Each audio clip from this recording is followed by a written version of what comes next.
escorted me a local guide to show me the real story behind the wailing wahine taku kaiarahi. He ahi ka me ētahi whakaro, tino rireke.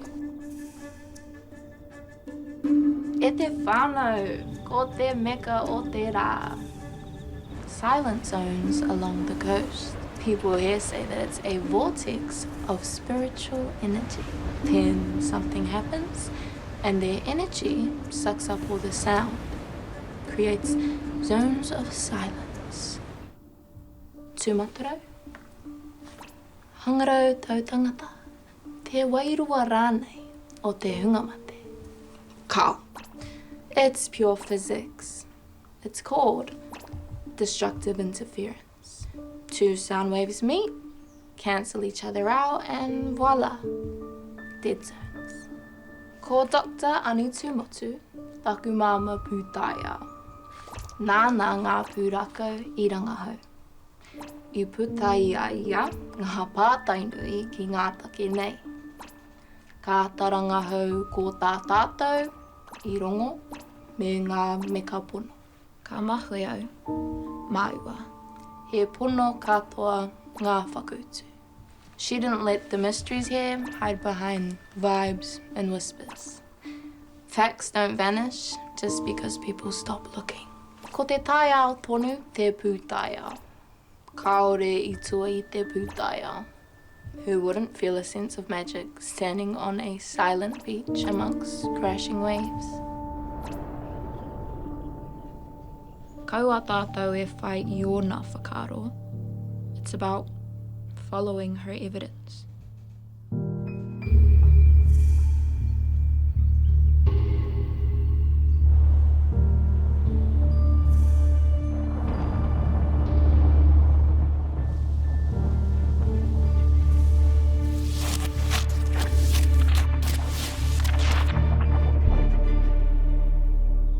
Tomai.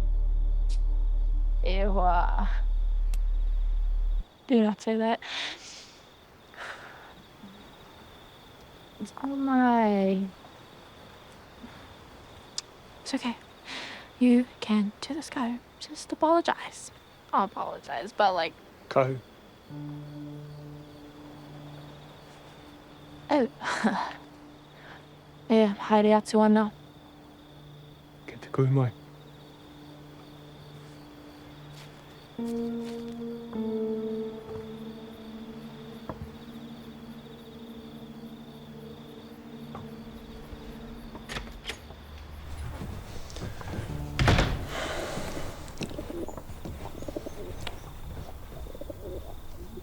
Tānei ka ngaro e, te tiro ki a koe.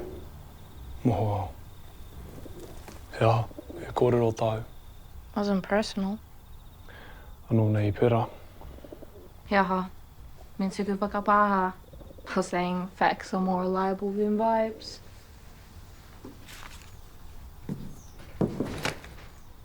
Kei pōhehe me titiro noa ki ngā meka. Kei te whai tito titiro ki ngā taunakitanga. Kāre kiti ana ngā mea kei mua tonu I a koe. Ia hatia. I pai eke au. I he pia tāku.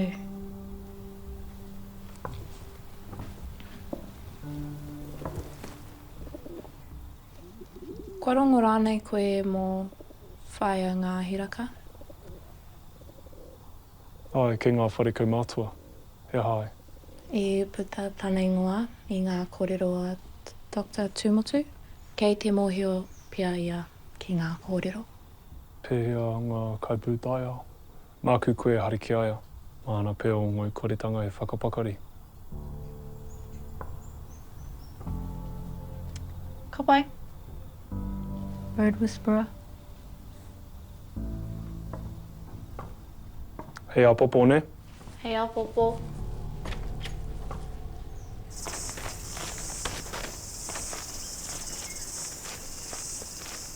E te whakawāhia kaiwa. Katau ngā haere tō. Hei, whiu pātara wai anō a Bruce ki tō matapi? Engari, ki tia tētai. Tētai? following me? Bruce. Yeah, harapoia. New girl. What's up? New girl? Whoa. What? New girl. Look who it is. Lovebirds. Hey, new girl, you want to chill with me? Are you stalking her? Smashing her windows? What? No, calm down, Sherlock. I hate to crush your little conspiracy or whatever, but it's not me. Scout's honor. Quick. Omai, tukuna. Here, Tomai. Tukuna.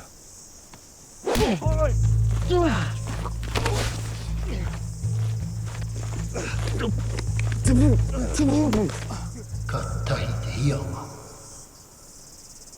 Tō mai rangi toka, haka ngaro atu kōrua.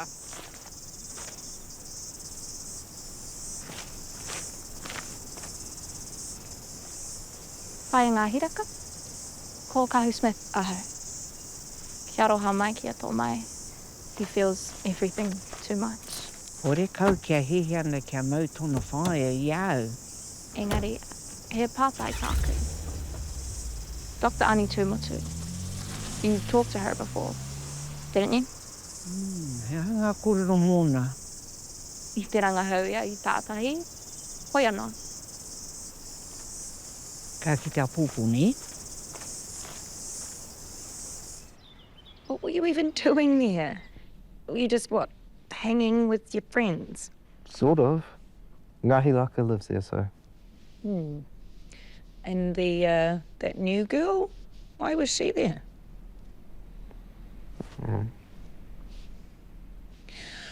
Well, I for one think that it's just wonderful. You're finally making some new friends your own age.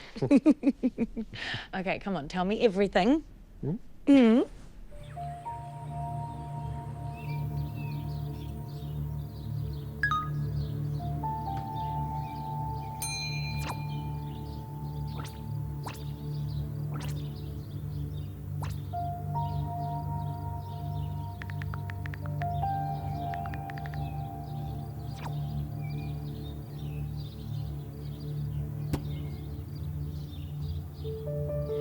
Right, well, my advice, if you want Jackie off your back, you just have to stay away from Tomai and Kahu.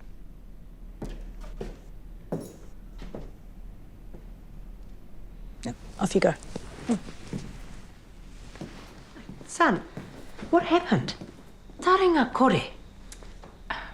He'll be fine. Look at that.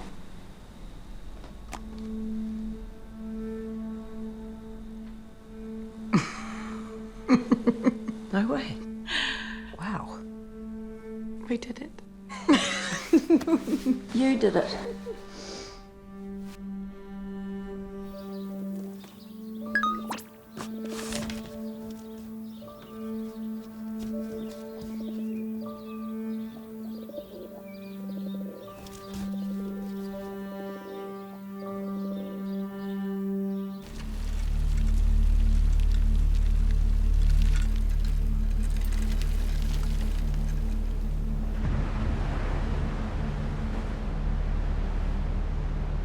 Kei te he aku pātai. Kei te rongo au. Ahakoa ngā kōrero a whaia. Kei tua atu I te pūtaia. Nā te pūtaia, paku māma. I arahi ki konei.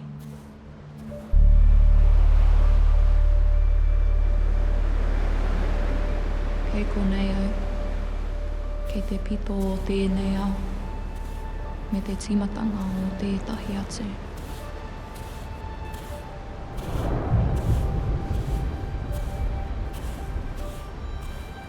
Engari, I te whai ia hia wai. Ko wai ia. Ko wai ia. Tō mai?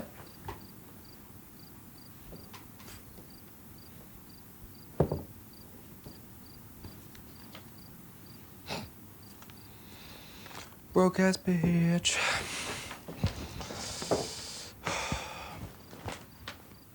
Tō mai. Tō mai.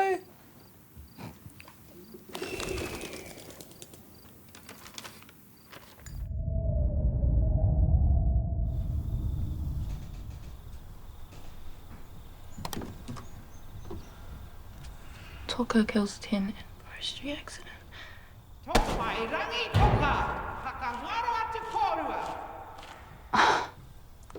Ai, Marika.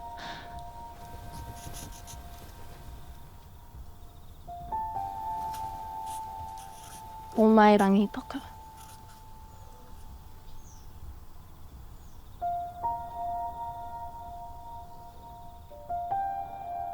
Hei, tō mai.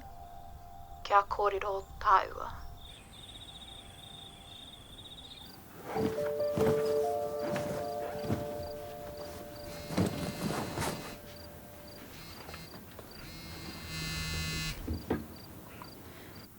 Hei, tō mai. Kia kōrero tāua. Kei te mōhio au I nai nei. Kei te taumaha koe I konei. Your Auntie Miri and Whainga Hiraka, they knew Dr. Ani Tū-Motu. You know, right? What are they not telling me? Oh, Kahu. Koirurangi, ngā tāngata, ngā mahi mana.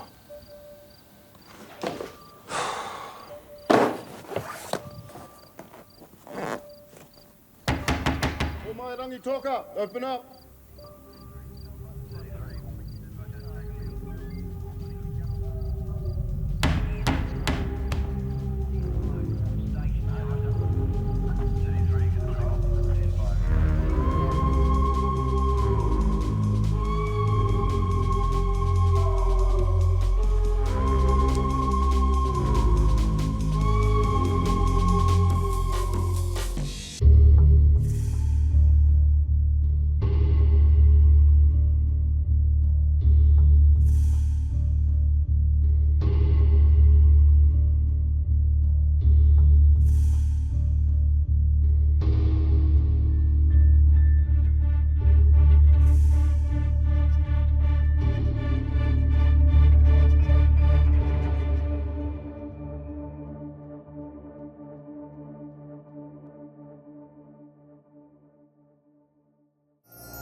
Ko te reo, te take.